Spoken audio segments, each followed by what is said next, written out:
ईमानदार इंसान की कहानी। किसी समय की बात है। एक छोटे से गांव में रमेश नाम का व्यक्ति रहता था। वह अपनी ईमानदारी और सच्चाई के लिए पूरे गांव में प्रसिद्ध था। रमेश मेहनती था और हमेशा अपने उसूलों पर कायम रहता था। लेकिन उसकी ईमानदारी को कुछ लोग उसकी कमजोरी समझते थे। गांव के धनी व्यापारी मोहन को रमेश की ईमानदारी पसंद नहीं थी। मोहन अपने लाभ के लिए गलत तरीकों का इस्तेमाल करता था और चाहता था कि रमेश भी उसकी तरह बने। लेकिन रमेश हमेशा कहता, ईमानदारी सबसे बड़ी पूंजी है। एक दिन गांव के राजा ने घोषणा की कि वह अपने राज्य में सबसे ईमानदार व्यक्ति को अपना मुख्य सलाहकार बनाएगा। इस बात की खबर पूरे गांव में फैल गई। मोहन को चिंता हुई कि रमेश इस पद के लिए सबसे योग्य व्यक्ति हो सकता है। उसने रमेश को बदनाम करने के लिए षड्यंत्र रचा। मोहन ने गांव में झूठी अफवाह फैलाई कि रमेश चोरी करता है और उसकी ईमानदारी केवल दिखावा है। धीरे धीरे लोग रमेश से दूर होने लगे। लेकिन रमेश ने कभी अपना धैर्य नहीं खोया।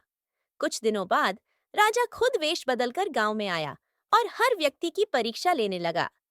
वह भिखारी के रूप में रमेश के पास गया और भोजन मांगा। रमेश ने अपनी दिन भर की कमाई बिना किसी झिझक के उसे दे दी। राजा ने अन्य लोगों की भी परीक्षा ली, लेकिन किसी ने उतनी उदारता नहीं दिखाई। राजा ने अपनी असली पहचान उजागर की और रमेश को अपने महल बुलाया।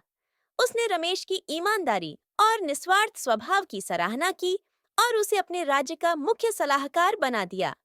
यह सुनकर मोहन शर्मिंदा हो गया और अपनी गलती के लिए माफी मांगी। रमेश ने राजा के दरबार में भी अपनी ईमानदारी बनाए रखी। उसने कभी भी किसी के साथ अन्याय नहीं किया और राज्य को समृद्ध बनाने में अपना योगदान दिया। उसकी ईमानदारी ने न केवल उसे सम्मान दिलाया, बल्कि पूरे राज्य को न्याय और सत्य की राह पर चलने की प्रेरणा दी। इस कहानी से हमें यह सीख मिलती है कि ईमानदारी कभी बेकार नहीं जाती। भले ही लोग आपकी परीक्षा लें, लेकिन सच्चाई और ईमानदारी की जीत हमेशा होती है।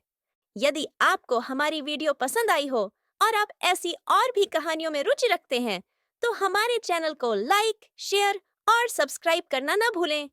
और हाँ दोस्तों, बेल आइकन भी दबा दीजिए ताकि आपको हमारी नई वीडियो की सबसे पहले नोटिफिकेशन मिल सके। धन्यवाद।